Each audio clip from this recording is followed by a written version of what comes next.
second topic that we are going to take today is a very important topic, fast track special courts. Fast track special courts, अब ये special court क्या है? ठीक है, India में hierarchy अगर हम कॉन्स्टिट्यूशनली देखें तो कोर्ट्स का एडमिनिस्ट्रेशन कैसे होता है? The first one is supreme court, of course it is the top of the like hierarchy.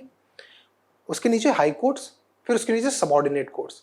Subordinate courts मतलब डिस्ट्रिक्ट कोर्ट, सेशंस कोर्ट और लाइक सिविल कोर्ट, है ना. उसके बाद उसके नीचे मुंसिफ कोर्ट, और ये एक हायरार्की है जो अभी हम देखेंगे.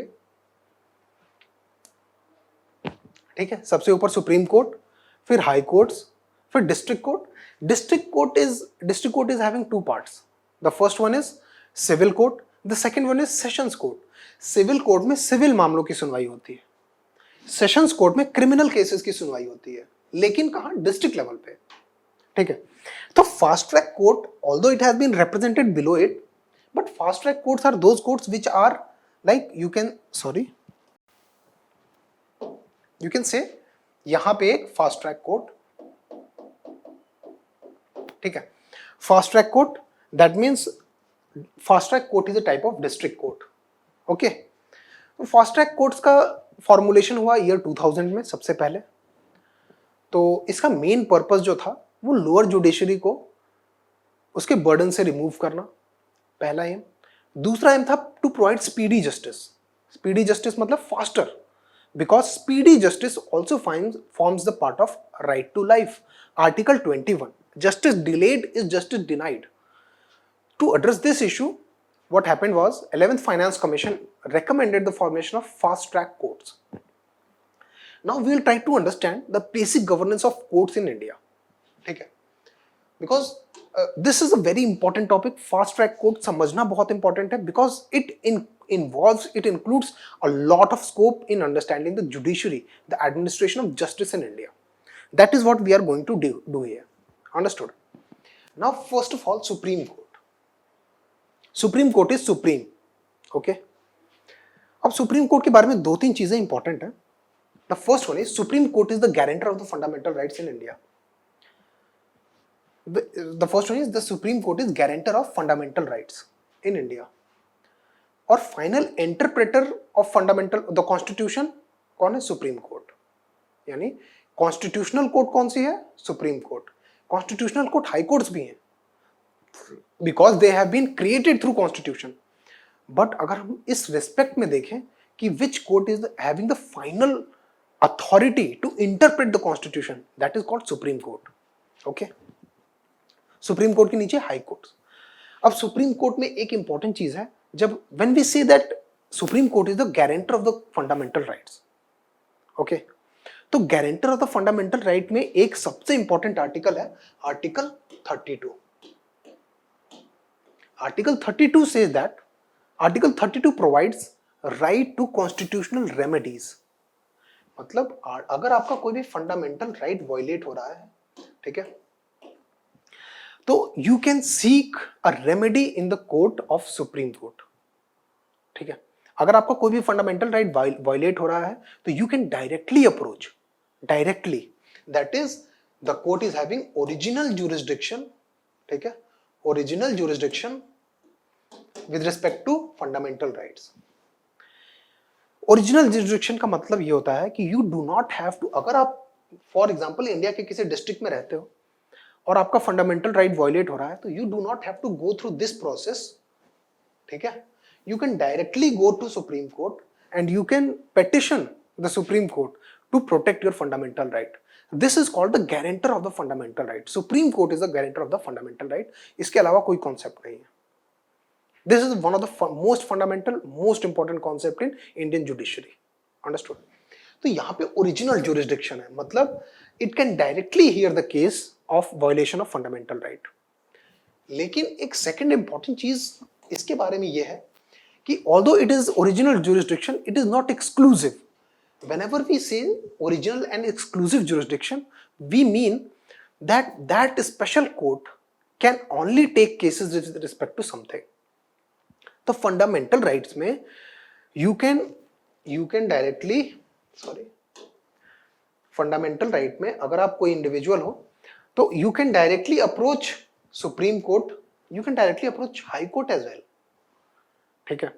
तो आप डायरेक्टली दोनों कोर्ट्स को अप्रोच कर सकते हो, आर्टिकल 226 में हाई कोर्ट्स में, 32 में सुप्रीम कोर्ट में। लेकिन अब डिफरेंस क्या है दोनों में? एक बेसिक डिफरेंस ये है कि व्हेनेवर आपका फंडामेंटल राइट वायलेट हो रहा है and you approach Supreme Court, तो Supreme Court can not reject और कैन नॉट सुप्रीम कोर्ट ये नहीं कह सकते कि I am not going to hear your petition. Supreme Court will have to essentially hear your petition if it is related to what? The violation of fundamental right. But when you approach the High Court is not legally bound. Okay, High Court is not legally bound to accept, okay, your petition if it is under Article 226. If it is under Article 226 means if it refers to the violation of fundamental rights. So high courts have the power to reject the petition of violation of fundamental right, but Supreme Court does not have the power to reject the petition of fundamental rights. That means Supreme Court is the guarantor. Supreme Court is the assurance. Supreme Court is the court that gives the assurance of fundamental rights in India.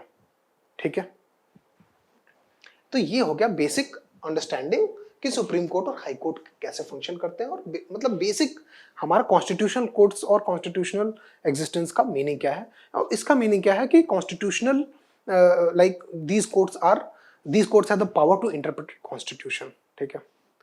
Second important thing about judiciary is because we are going to study fast track courts, we need to understand the administration of justice, ठीक है, that is a very important part. Now second important part is कि ये तो Supreme court हो गई। एक बहुत major problem जो है प्रीलिम्स एग्जाम के हिसाब से ये है कि अगर एक क्वेश्चन आपसे पूछा जाए कि supreme court is having the administrative control of high court, hierarchy देख के ऐसा लगता है कि high courts are having the administrative control of these lower courts and supreme court is having the administrative control of high court. But this is not the case. It is a very different case. Actually, what happens is कि Supreme Court does not have administrative control over the high courts. High courts are independent constitutional courts, and Supreme Court does not have the power of superintendence over the high courts. That is a very important point. That is like one of the most important point to consider under the federal governance of federal governance of judiciary in India, that high courts are independent constitutional courts, but Supreme Court is the highest court of India, one thing, but it does not have power of superintendence over high court. Second important point is high courts are having the power of superintendence over lower courts. That is why high court is not a subordinate court, but these courts are subordinate courts. Subordinate to which court? High court. मतलब district courts जो होंगी they are subordinate to high court and high court is not subordinate to supreme court because supreme court is not having the power of superintendence over high court. Understood? This is a very important concept. I hope you understood it. If you have any doubts you please ask me, I will be taking up in the next lecture, ठीक है. This is the basic hierarchy. Fast track courts are the kind of district courts as well, मतलब district courts ही हैं more और less. But fast track courts were basically established for the purpose of fast tracking the whole system of judiciary because a lot of backlog है ना, lower judiciary में बहुत ज़्यादा backlogs हैं, okay, जिसकी वजह से जो special cases थे like cases of rape and like cases of sexual assault of children, ठीक है, तो ये cases बहुत sensitive nature of cases हैं, ठीक है, और अगर इन cases में अगर faster justice ना मिले तो that will be like greater miscarriage of justice. Of course, delay in any kind of cases is miscarriage of justice, but in these cases which are very sensitive in nature, है ना, and these cases have a larger bearing on the society at large, ठीक है. That is why to fasten the process of getting like justice to people, to women, है ना, vulnerable women who have been the victims of rape or the children who have been the victims of like sexual assault or molestation and all, to get them a faster justice, this fast track court was established, and these courts were established on the recommendation of on the recommendation of 11th finance commission, ठीक है, इन 2000। Okay, fast track court मतलब fast track court के बारे में अगर हम 2 point summarise करें तो पहला ये है कि fast track courts district court के इक्विवेलेंट होती है। दूसरा ये है कि फास्ट ट्रैक कोर्ट जो होती हैं उनका एडमिनिस्ट्रेशन वो स्टेट का लॉ है।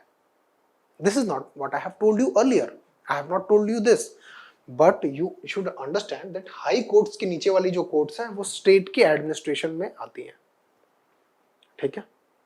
This is very important to understand. Even district courts में जो जजेस का रिक्रूटमेंट होता है that is also done through state government, done by state governments.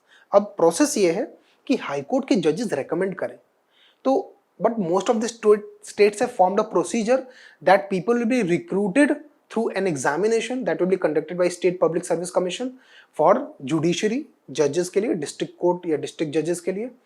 These people who will be recruited will be recommended by the high courts because constitutional provision mandates that high court के judges के permission के साथ ही district court के judges का appointment होगा. तो I hope you understood this.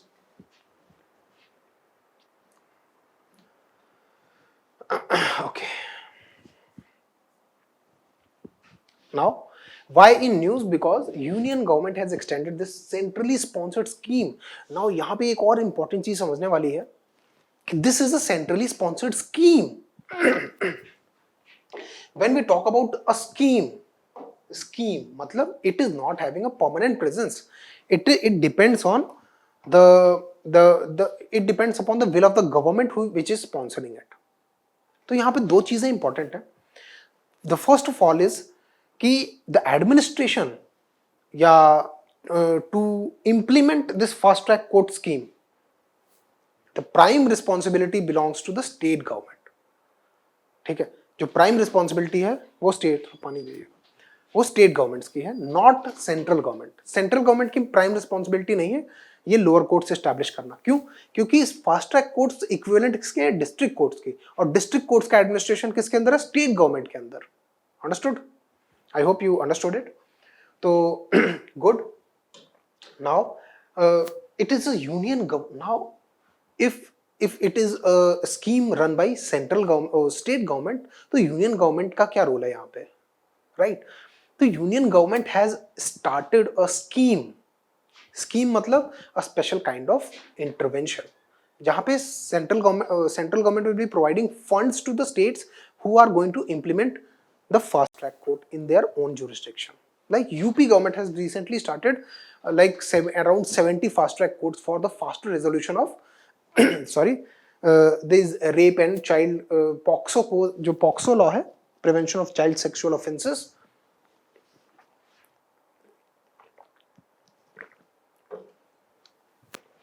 POCSO मतलब prevention of child sexual offences.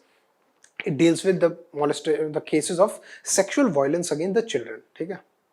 तो रेप और पॉक्सो के अंडर में जो भी केसेस हैं उनको फास्ट ट्रैक करने के लिए यूपी गवर्नमेंट ने अभी बहुत सारी फास्ट ट्रैक कोर्ट स्टार्ट किए हैं। तो अब यूपी गवर्नमेंट को इंसेंटिवाइज करना या किसी अदर स्टेट गवर्नमेंट को इंसेंटिवाइज करना कि आप ये फास्ट ट्रैक कोर्ट्स ऑपरेट करो, हम आपको कुछ पैसे देंगे इसमें से। तो इसके लिए एक centrally sponsored scheme, centrally sponsored, अब we have talked time and again what is central sector and what is centrally sponsored. Central sector scheme वो schemes होती हैं जो कि run and financed by, जो majorly financed by central government. It may be run by state government as well, ठीक है, या in collaboration with state and center. But financing जो होती है major वो होती है पूरी तरीके से central government की central sector schemes में। लेकिन centrally sponsored schemes में financing कौन करता है? Center और state, ठीक है। तो सेंट्रली स्पॉन्सर्ड स्कीम्स बेसिकली वो स्कीम्स हैं जहां पे जिन डोमेन्स में सेंट्रल गवर्नमेंट के पास लॉ बनाने की ज्यादा पावर नहीं है, but centre wants certain kind of change in that domain, है ना। जैसे agriculture is the domain of state government, okay. तो एग्रीकल्चर के सेक्टर में अगर कोई स्कीम गवर्नमेंट लॉन्च करना चाहती है तो that will be a union government launch करना चाहती है तो that will be a kind of centrally sponsored scheme, because वहां पे सेंटर क्या करेगा? सेंटर विल सेंट्रली स्पॉन्सर्ड भी हो सकता है, ठीक है। लेकिन मोस्ट ऑफ द केसेस में क्या होगा कि सेंटर जो है वो स्टेट के साथ कॉस्ट को शेयर करना चाहता है 60-40 90-10 के रेशियो में। 60-40 नॉर्मल स्टेट्स के लिए, 90-10 north eastern and hilly region के स्टेट्स के लिए। ये डिफरेंस है सेंट्रल सेक्टर और सेंट्रली स्पॉन्सर्ड स्कीम में। आई hope you understood. Now it includes the existing 389 POCSO courts. Around 1700 fast track courts are running in India. ठीक है। तो this scheme, we'll be talking about the evolution of the scheme, but right now why news? Because the government has extended an already central running scheme, that was centrally sponsored scheme for fast track court for expeditious disposal of cases of rape and cases under POCSO. यहाँ rape के cases और POCSO के cases को fasten करने के लिए deliver justice, ये fast track court से एस्टैब्लिश की गई थी। अब इस स्कीम को एक एक्सटेंशन मिल गया है, that is why we are discussing it. अगर बजटरी आउटले की बात करें तो outlay of 1572.86 crore has been made, out of which 971 crore will be paid by central government and 600 crore will be paid by the state government. This is the fund sharing, 60:40. Understood? 60:40 का मतलब 60% of the cost will be borne by the central government, 40% of the cost will be borne by the state government. Now, what are fast track courts? Are similar to district courts as we know.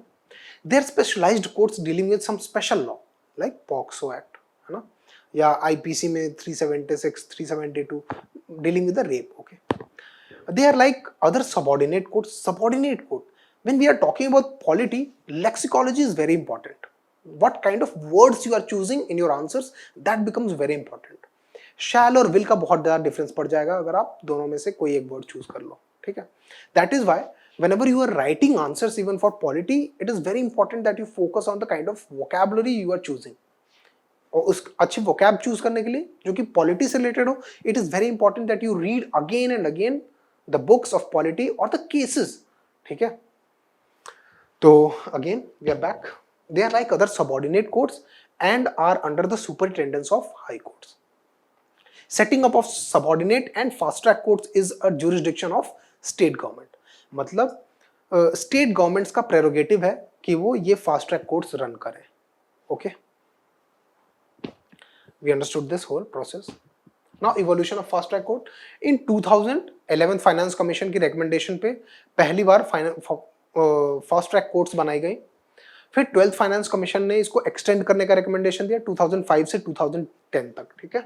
तो सबसे पहले जो first time fast track courts were formed in 2000, ठीक है। तो ये 5 year तक के लिए थी। उसके बाद 12th फाइनेंस कमीशन ने भी बोला कि इसको एक्सटेंड कर देना चाहिए, एक अच्छी चीज है। तो 2005 से 2010 तक एक्सटेंड कर दिया गया। फिर एक साल का और एक्सटेंशन मिला 2011 मार्च 31, 2011 ये इसका एक साल का और एक्सटेंशन मिला 2010 के बाद।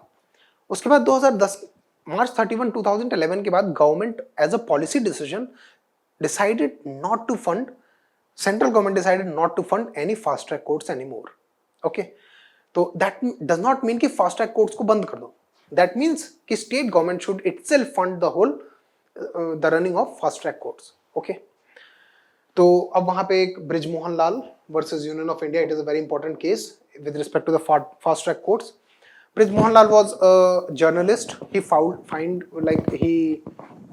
filed a case कि यूनियन गवर्नमेंट को आप डायरेक्ट करो सुप्रीम कोर्ट में कि आप डायरेक्ट करो कि फास्ट ट्रैक कोर्ट्स को रन करें, but supreme court said that it is a policy decision, ठीक है। तो इसको कहते हैं जुडिशियल रिस्ट्रेंट, ठीक है। Judicial restraint is opposite of judicial activism. Judicial activism में judiciary steps in to fill the vacuum created by the lack of legislature and executive, whereas judicial restraint is a kind of self imposition of a restriction, ठीक है। when judiciary restricts itself to the specified domain and does not encroaches upon the executive or the legislature, that is called judicial restraint. अब judicial restraint का opposite terminology क्या है? judicial activism. Understood?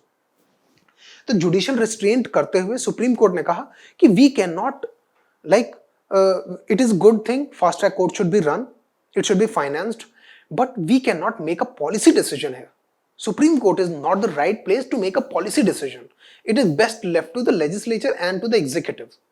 So this is kind of judicial restraint and said that वहां पे एक तो ये हुआ कि सुप्रीम कोर्ट ने डिनाई कर दिया ये अलाउ करने के लिए सेंट्रल गवर्नमेंट को कि आप फंड करो उसे फास्ट ट्रैक कोर्ट स्कीम को। तो पहले बात तो ये था। दूसरी इंपॉर्टेंट चीज हुई कि supreme Court also laid down guidelines कि if state governments are going to run fast track courts they should run it is a permanent fashion, that is they should not run it in temporary manner, it should be a permanent court. ठीक है, लेकिन दोनों ही guide मतलब पहली guideline तो of course it was normally supreme court refused to strike down the policy decision of not funding the fast track courts by central government.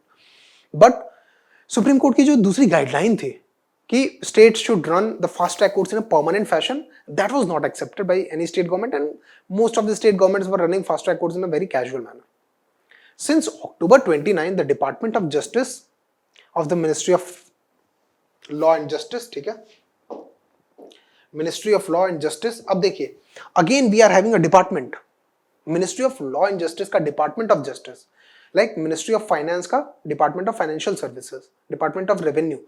तो it is very important that आप 4-5 ministries जो fundamental ministry, ministry of home affairs, ministry of law and justice, ministry of education, ministry of farmer and agriculture welfare, ministry of finance, ministry of urban affairs, तो इन सारी ministries का departments को एक बार देख लें, एटलीस्ट फाइनेंस मिनिस्ट्री का तो जरूर, and you should always remember finance ministry में कौन सा डिपार्टमेंट का क्या काम है, that is very important. Now it has been implementing Okay, Department of Justice has been implementing a centrally sponsored scheme of fast track courts. कब से implement कर रहा है? 2019 से, ठीक है। तो अब उसी स्कीम को 2 साल का और एक्सटेंशन मिल गया है। That is all the news. That is all, ठीक है, यही न्यूज है इस बारे में।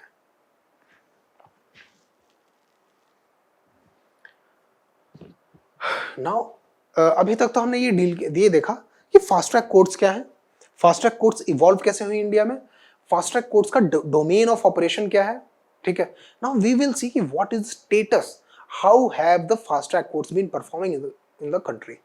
ओके, तो सबसे पहले हम देखेंगे कि अब फास्ट ट्रैक कोर्ट्स तो बनी, ठीक है। फास्ट ट्रैक कोर्ट्स का मैंडेट था कि 6 महीने के अंदर आपको रेप और चाहे पॉक्सो एक्ट के अंदर में जितने जजमेंट्स हैं वो आपको 6 महीने में सारा इन्वेस्टिगेशन करके सारा जजमेंट देना है। That was the mandate of the fast track courts.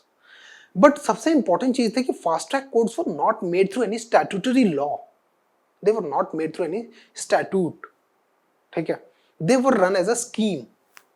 ठीक है, they were not, अगर एक fast track court के लिए लॉ बन जाता तो उस लॉ में कोई स्पेशल प्रोविजन होता, फ्रेमवर्क होता जिसके through fast track courts function करे, but that was not the case.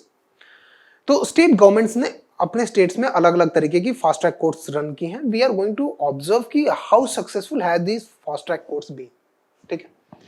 Now fast track courts का एक मेन एम था to reduce the pendency of the cases, but अगर हम देखें this data I took from Centre of Policy Research, ठीक है, it is a think tank which does this kind of research.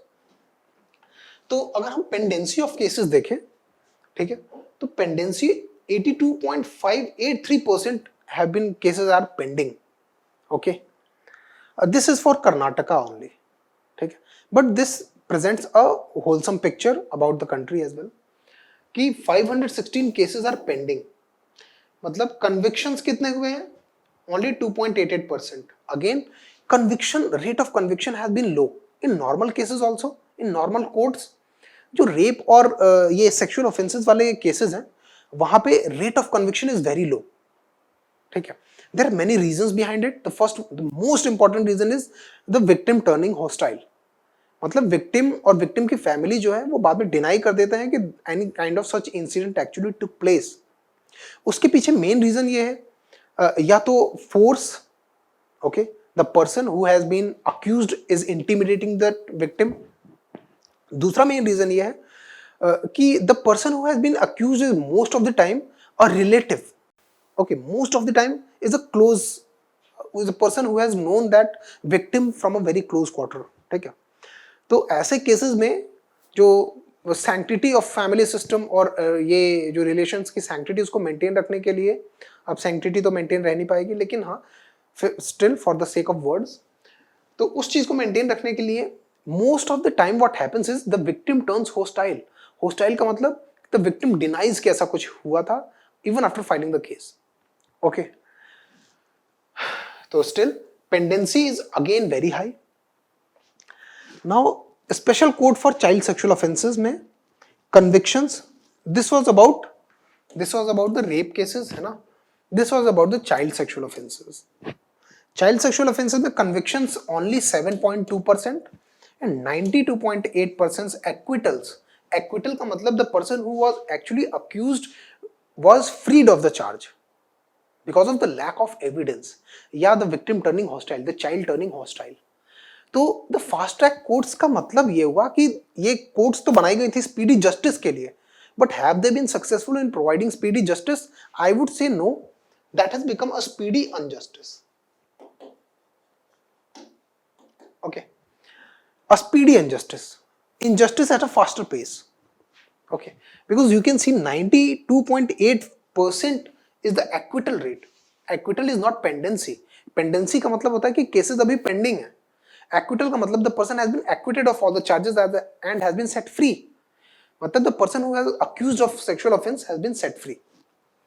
तो convictions again 92.8 is very low। reason for acquittal of special fast track, if it look at the reasons, what the possible reasons for acquittal, the most important is victim turning hostile, hostile witness, complainant, either the victim has turned hostile or the people who were witness to that has turned hostile। And moreover, the problem is not only victim turning hostile, the public prosecution has not been able to make solid cases against the people who were accused। Okay, actually what happens is in the most of the judgments the judges have written that the victim has either turned hostile or either the prosecution was not able to present sufficient evidence।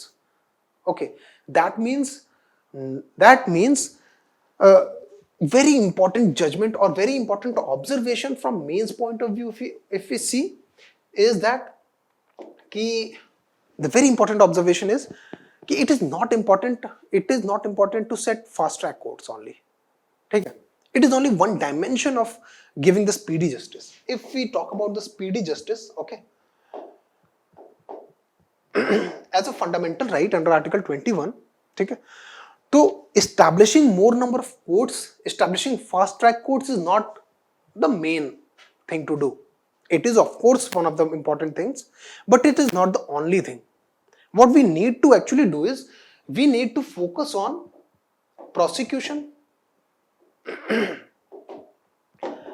secondly providing security, ठीक है, providing security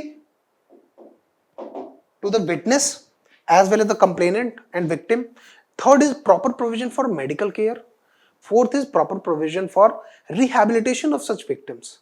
such victims are marred or traumatized for their lives, so it is very important, justice is not only bringing the accused to the courtroom or putting the accused in the jail, that is not only justice।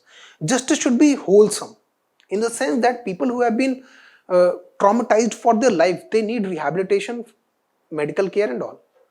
तो it is very important कि the state, ठीक है, या public prosecution takes the victim in confidence and makes a case for that। understood? that will be the proper delivery of justice to such victims। I hope you understood it। that was all about fast track courts। तो if you summarize the fast track courts, तो 3-4 point fast track courts के बारे में होंगे। The very important, the first point is कि the establishing fast track courts is the prerogative of the state governments, it is not the prerogative of central government. Okay, that is why the fast track court scheme is a central sector scheme, not a centrally sponsored scheme, not a central sector scheme. Understood? Second important point about fast track court is fast track courts were started in 2000, ठीक है, but there is no specific law regarding the fast track courts। Okay, state governments have been running fast track courts as a scheme. ठीक है, although parliament is empowered to make special courts for special laws, for special delivery of justice. Okay, for लेकिन states देखो, parliament are empowered to make special courts, लेकिन वो किस domain में बना सकती हैं उन स्पेशल कोर्ट्स को, जो कि सेंट्रल गवर्नमेंट की लिस्ट या यूनियन लिस्ट में केसेस मार्क्ड है। लाइक इनकम टैक्स के लिए अगर कोई स्पेशल कोर्ट बनाती है तो सेंट्रल स्टेट गवर्नमेंट नहीं बना सकता है, वो सेंट्रल गवर्नमेंट ही बना सकता है। क्यों? क्योंकि income tax is mentioned under what, the union list. Okay, तो इनकम टैक्स पे अगर कोई स्पेशल कोड बनानी है तो वो सेंट्रल गवर्नमेंट बना सकती है, स्टेट गवर्नमेंट नहीं बना सकती। लेकिन these are issues which have been mentioned in what, either concurrent list और ऑन द स्टेट लिस्ट। तो इस केस में जो कोर्ट्स बनाने की पावर है वो किसके पास है? डिलीवरी ऑफ जस्टिस या administration of justice is under what, state list, या law and order is under state list. तो इन सारी रीडिंग्स के हिसाब से हमें ये पता चलता है कि फास्ट ट्रैक कोर्ट्स का जो मैंडेट है वो किसके पास है? स्टेट गवर्नमेंट के पास है, ना कि सेंट्रल गवर्नमेंट के पास है। But it is also beneficiary for central, like it is also a prerogative of central government to provide justice to people. ठीक है, तो in the pursuance of that prerogative, what central government does is it starts certain funding schemes for state governments to run their special fast track court या their special fast track courts. तो this is one of them. दूसरा चीज हो गया। तीसरी चीज ये इंपॉर्टेंट है कि fast track courts were like Brijmohan Lal versus Union of India. यहाँ पे judicial restraint, judiciary did not actually go into exercising its power over a policy decision, that is called judicial restraint. Okay, तो that is all about fast track courts. सबसे important जो fast track courts के बारे में समझने वाली चीज थी अबाउट द कॉन्स्टिट्यूशनल या स्टैट्यूटरी प्रोविजंस। पहला बात तो ये कि fast track courts are under state government. दूसरा कि देयर इज दूसरा ये कि फास्ट ट्रैक कोर्ट्स के लिए कोई स्पेशल लॉ ना होने की वजह से fast track courts just function like state district courts. ठीक है, and there is because of that there is a high percent of pendency and acquittal as well. I hope you understood this. If you have any doubts, please mention them in the comment section. I'll be more than happy to take them. I hope we dealt with all the issues in our lecture. Okay.